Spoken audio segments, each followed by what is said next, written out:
Hey, I'm Lisa. And I'm Lucy. And we're two sisters who have been running a sticker shop for over 7 years. Get ready to ignite your entrepreneurial spirit with our small business podcast. Join us as we explore the exciting world of entrepreneurship and stickers. Tune in for inspiration, tips, and expert insights that will help you turn your big plans into a thriving business. Now, let's get started.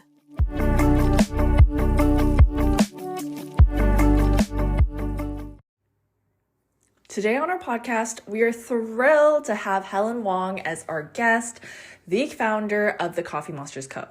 Helen's passion for creating art that brings joy to others led her to start her own company while still in high school. Her unique character designs are called emojis, and her beautiful penmanship quickly gained attention. Her unique characters, called emojis, and her beautiful penmanship quickly gained attention on social media, leading to the creation of an online store. Over the years, Helen has dedicated herself to only releasing products that she is proud of and that she knows will brighten someone's day. We are so excited to hear more about Helen's journey and the challenges she's faced along the way, as well as the story behind TCMC. We hope her story will inspire you to pursue your own passions and turn them into successful businesses. Thank you so much, Helen, for being here. We're so excited to have you. Yay! Hey. For having me. We're really excited. So of course, I feel like most people know you and they know your brand, but just in case our listeners aren't super familiar with you, could you give us like the background behind why you started your sticker shop, like the inspiration, like how you came up with the idea, all of that good stuff? Yeah, for sure. So when I first started planning, I was using the bullet journal system. And obviously, like I knew stickers existed, but not like an entire niche specifically for planners. And so I did a lot of doodling in my bullet journal spreads. And I think at the time the planner community was quite small, so my style was pretty distinct. And, my audience was always asking for tutorials of my doodles. And so that's when I started my YouTube channel to post tutorials and flip throughs and all of that. But I found that it just didn't cut it for most people. And stickers just made the most sense. And yeah, now fast forward a few years, everyone can enjoy my little doodles in their planners, and it's just the most surreal thing. Yeah, it seems like you started very young, similar to Lisa, like you both were in high school, I believe, right? Right. You were 15. Yeah.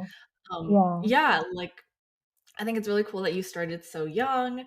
What what was your family's reaction? Because like for Lisa, she didn't tell her parents for a long time because she was scared they would be like, "You need to concentrate on school. Like you don't Right. work on this."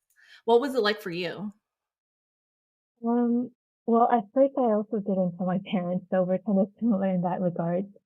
Um, when they did find out, I think honestly, they just didn't understand how stickers and planners function together. Like right from the beginning, they were very supportive and they were like helping me with anything that I needed, but they actually didn't understand what exactly they were doing. And it wasn't until like 2 years into the business, like I showed them my videos. I showed them like what people exactly do with the things that we sell. Um, so yeah, in the beginning, they just didn't really understand, but they were very, very helpful and encouraging. I've always been like the kid in the family that just does these like random things. So yeah, they try to encourage me as much as possible. Oh, that's good. I'm glad to hear that. I know you were running your shop while you're like in college. So like how Right. did you manage the growth of your sticker business while being in school? And like what sort of challenges did you face while scaling up? Yeah, my experience during college while simultaneously running the business was definitely an interesting one. I found that I really needed to prioritize my time. Like especially, I think we both went to university recently as well. Um, especially during like midterm season, final season, I had to kind of put this stuff on the back burner. And then conversely, like if it was like a stop anniversary or like Black Friday, then I had Mhm. to put school on the back burner a little bit as well. And then sometimes if things ran together, like maybe there was Black Friday and midterm, then things like sleep would go on the back burner. So there's a lot of like these, adjustments. In terms of scaling, I think this is like a question I would love to hear answers to from you as well, because I'm still constantly facing scaling challenges even after like 7 years. Um, I think I think my biggest challenge has been finding the perfect and appropriate space for my business. Uh, like the first few stages is like, your business taking up a little shelf in your bedroom, maybe taking up Mhm. an entire desk, to taking over your bedroom and spilling over to your living room and, maybe getting a detached space. But I'm currently at the stage where I'm ready to take a big leap into going to commercial space. And my goodness, it is a whole other world of challenges and ambiguity. And so, yeah, I'm still trying to figure it out. And in fact, I would love some tips from you as well. Oh yeah. Yeah, Mhm. that one, I mean, it's always a good thing to run into problems while scaling because that means you're Right. growing.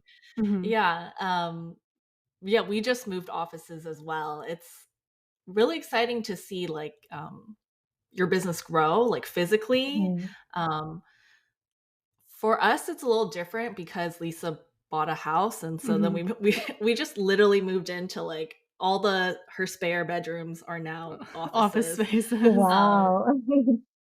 So Mhm. that kind of worked out for us, but I understand that you have, like, a bunch of employees and, like, you need, Right. like, a big warehouse space.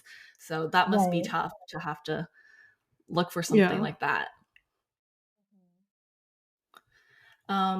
So now that you're done with college, and I'm assuming you're planning on dedicating all your time and doing this full time. So what do your future plans look like for your business? Like, how do you see it evolving over the next few years?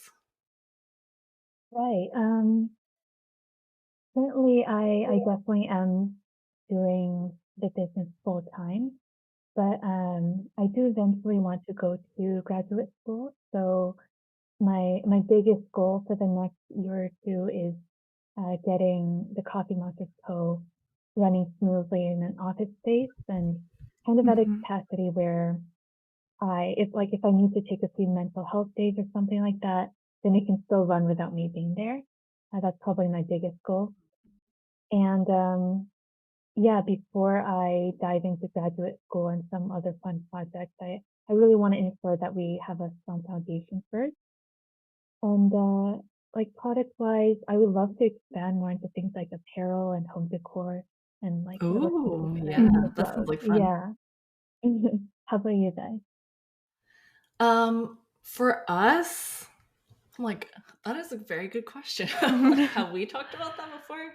I don't I don't think I so. don't think so, actually. That might be Mhm. a good, like, another good podcast episode to do. Uh-huh. But I think for us, for a long time, like Lisa was in school, and then I was in school. I went to go get my MBA. So we were Right. always just thinking, like, what are we going to do after we finish school? Mhm. Um, which has this is what we've been doing after Yeah. school.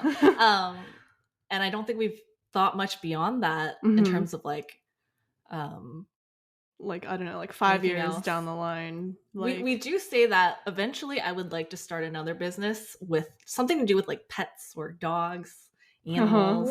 I would Ooh. love to work in that Wait, space. did you do your MBA while running Sticker Group? Yeah, I got it 2 years ago. It was like I got it during the pandemic, or the pandemic started while I was in school. But yeah, are you Wow. planning on getting your MBA, or like what kind of graduate degree are you thinking? I want to go into economics. So it's not MBA, but it's like a Oh. cousin. Yeah. Yeah, Mhm. yeah, Mhm. very cool. And that's like what you studied at university, right? Is Yeah, economics? yeah. Hmm. Wow, that's awesome. Yeah, I mean, I Yeah. loved graduate school, so I hope you get to go and do that. It's like college 2.0, but like you're only studying stuff that you like, which is good. Yeah.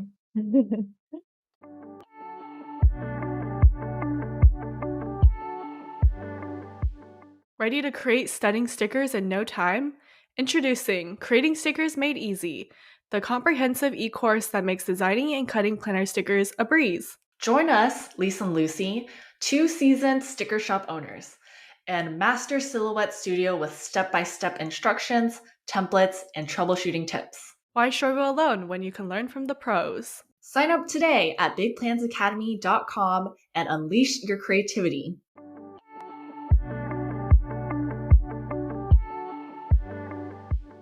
Well, I'm curious then, what would you be doing if not this? Like, if you had let's just say you went and you got like a regular, quote unquote, regular job, what do you think that would be?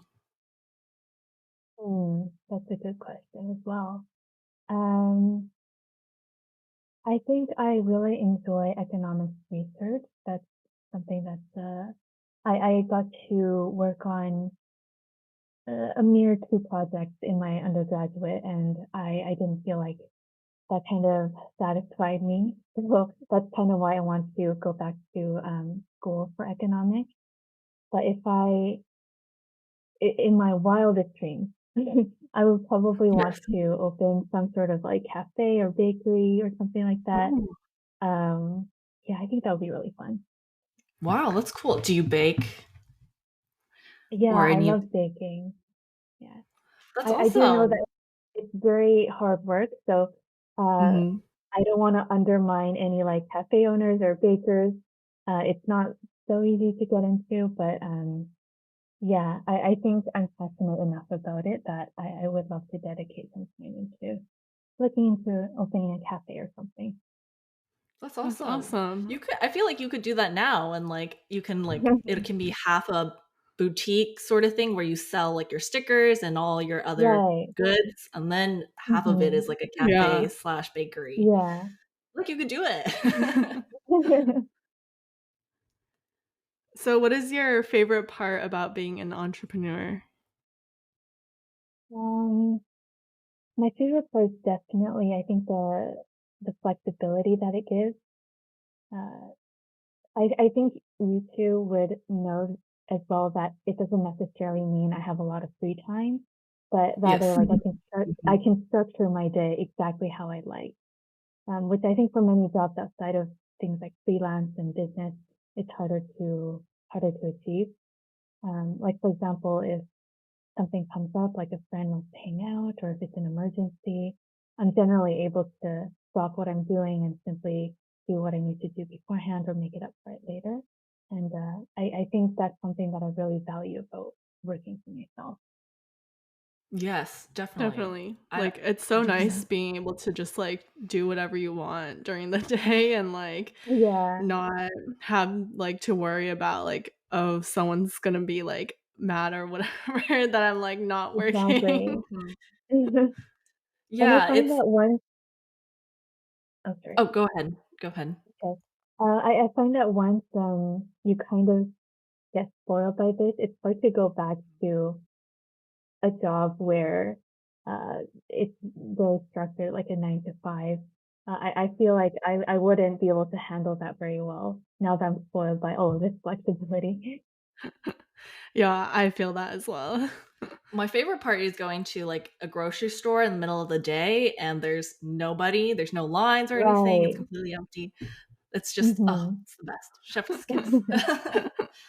um, what advice would you give to aspiring entrepreneurs that are looking to either start their own sticker shop or a similar creative kind of business? Hmm. Um, I would say to create products that you are personally passionate about, and I think the best would be products you would use yourself, because I think it's a lot easier to obsess over perfecting a product or design, to show off or market a product and to sell a product essentially that you're passionate about and you're personally confident in. So yeah, I think that would be my number one piece of advice. I agree. And I think you do a really good job of like using your own products and showing how you use your own products. Thank you. And I feel like your fans are very like they seem very dedicated and loyal. Like they're like a ride or die, we ride at dawn kind of a group, which is really They cool are to see. amazing. Yeah. Uh-huh. My second piece of advice would to also be to build a really good relationship with your customers. My customers are truly just the most amazing people in the world. And I wouldn't be able to do all of this without them. So yeah, one and two. One would be to create a product that you would love. And then my second piece would be to build a relationship with your customer that is more than just like a transaction, you know. Definitely. Okay, Mm-hmm. well, follow up on that. How would you say, like, what are ways to build a relationship with your customer? Because I feel like you're so good at it. And so I'm genuinely curious, like, what are some ways?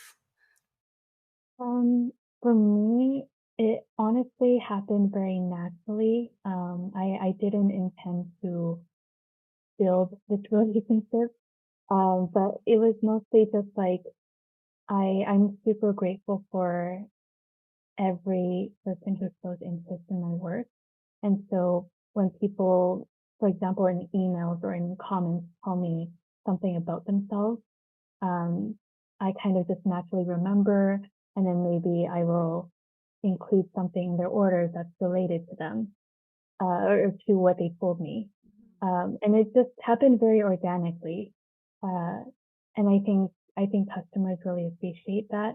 Um, yeah.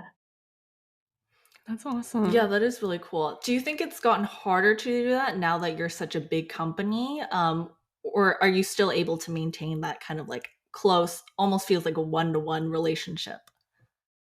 I think um I think it's been fine for me, to be honest, because this is kind of silly, but like most of my relationships are on Facebook.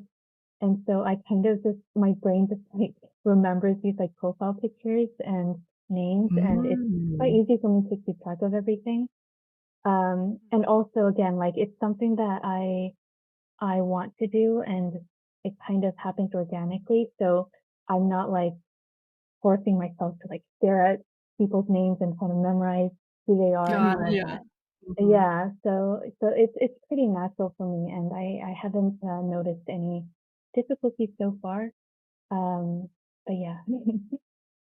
Wow, that is great advice. Thank you so much for Yeah. sharing. And thank you so much for coming on the podcast. Where can our listeners find you? I'm pretty much on everywhere nowadays. Hmm. Instagram, YouTube. I I more recently started on TikTok. I think you guys are doing an amazing job on TikTok. I don't know how you guys do it, but I just post Thank the you. most Thank random you. stuff. Yeah. But yeah, it's Um, been fun on TikTok. yeah, TikTok is fun. I mean, honestly, I just mainly just scroll on my For You Yeah. page for Same, same. hours. Okay, so yeah, we will have links to everything in our show notes so people can find you there. But just wanted to Mhm. say one big Thank thank you you. for taking the time to speak with us. We're so Thank you grateful. for having me.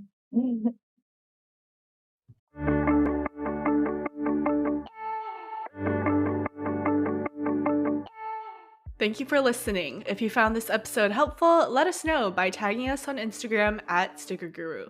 Check out our show notes for everything we mentioned in this episode. And if you haven't already, hit the follow button and leave a 5-star review to help us keep the good content flowing.